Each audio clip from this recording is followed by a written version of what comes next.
my name is Kelsey Connor. I am the owner of Connor & Company. We are a wedding planning and floral company out of Memphis, Tennessee. And today I want to talk to you guys a little bit about wedding budgets and how to kind of allocate your money to make sure that you are getting the most out of your budget, no matter what it is. So let's talk about the big budget eaters first, which are generally your venue, photographer, videographer, a wedding planner, catering, and DJ or band. So for the venue, there's a lot of things to take into consideration. Some of them have your tables and chairs. Some of them do linens for you. Some of them have catering and bar for you. So the ones that have multiple things added onto their main package, kind of categorize them and just find the venue rental fee and try to keep that under 15 to 20%. Usually closer to 15 is better. And then the rentals and stuff like that and catering would go into another category. So number 2 is photography and videography. I normally say 10 to 12% if you're going to get one, 15 to 17% if you're going to get two, get both of them. And be kind of careful that, as you are picking people, that, by the time you get to food and stuff, you have enough money for everybody left over. So the next is a planner. I would recommend getting a planner first. They can really help you make sure you're staying on budget with everything. When I get inquiries that I know that I would take up too much of their budget, I try to help them and get them on a path that is best for them.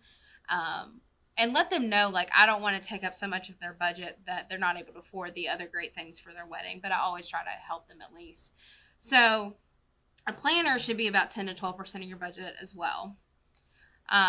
Next is catering. So catering is more of a variable cost depending on how many people you have. So per person, the lowest I've really seen is about $12 to $13 a person. That's really low. That's not really the norm.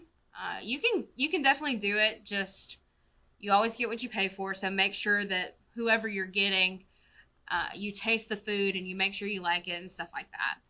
Normally, it's more like $20, $25 a person. That's probably average, and it goes up, of course. If you're doing a seated dinner, you're looking more at $75 to $100, and it goes on and on depending on the dinnerware, if they rent you the dinnerware, if, just all the things that they rent you and stuff like that. The next is drinks, so alcohol. Especially with alcohol, so there's 2 different ways you can do alcohol normally depending on your venue.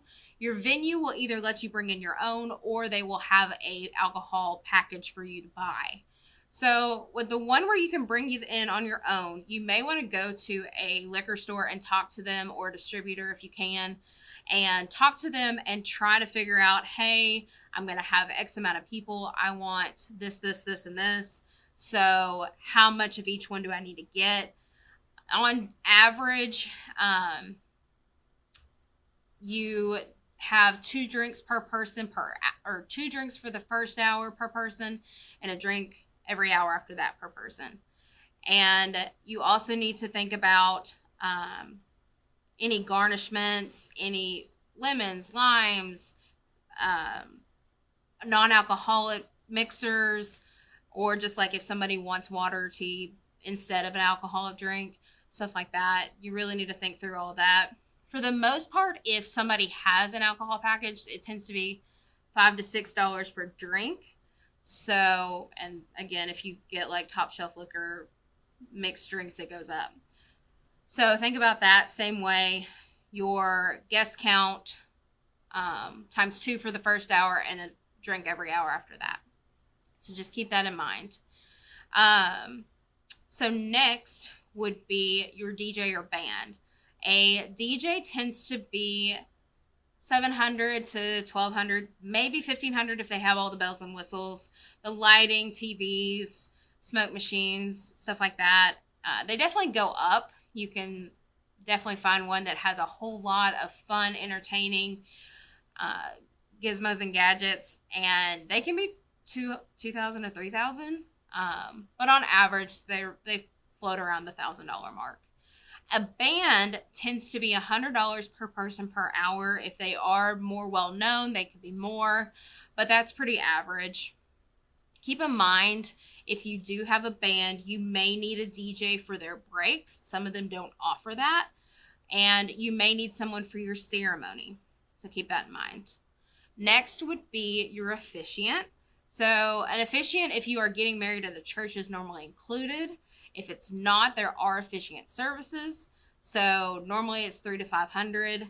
You need to check your laws in your state and your county generally, as far as if sometimes they'll let you use a friend that's ordained online, and that's for free, which is great, except for the cost to get them ordained. But some places like Tennessee actually don't let you do that anymore. So you would need to look into either an officiant proxy or getting married at a courthouse or something of that nature. Next is invitations. So I really like Minted for invitations because they do everything for you. I am big about branding, and this is so nerdy, but you can technically brand your wedding and have your website and all of your invitations and all of your signage look the same, which is really nice. But one thing that they do too is they will address the envelopes for you. But so for the most part, save the dates tend to be $2, $3-ish. Keep in mind with invitations, you don't need one per person. You'll need one per household. Or if you have a household with people if you have a household with people over 18, you technically send them their own invitation. But that's a whole other etiquette thing. But for the most part, those are $4 to $7, or the save the dates, $2 to $3. Whole invitations, $4 to $7. If you start getting into bands and wax seals and envelope liners, it could definitely be more. You can definitely have a lot of fun with invitations and the thickness of it and how they print it. I mean, there's so many different options for invitations. But on average, it's $4 to $7. Calligraphy for like place cards is normally about $1 each. And then invitations, generally $2.50 to $3, and could definitely go up depending on their experience.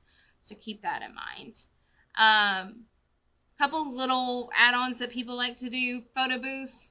If you just had the photo booth like contraption, it's normally about $200 to $300 if it just texts you the picture. It goes up from there depending on if they print out the picture, if they print out multiple pictures, if you have a backdrop. I think the most expensive I've really seen, like on average, is about $1,200. But you can definitely go up, especially if you got a custom backdrop.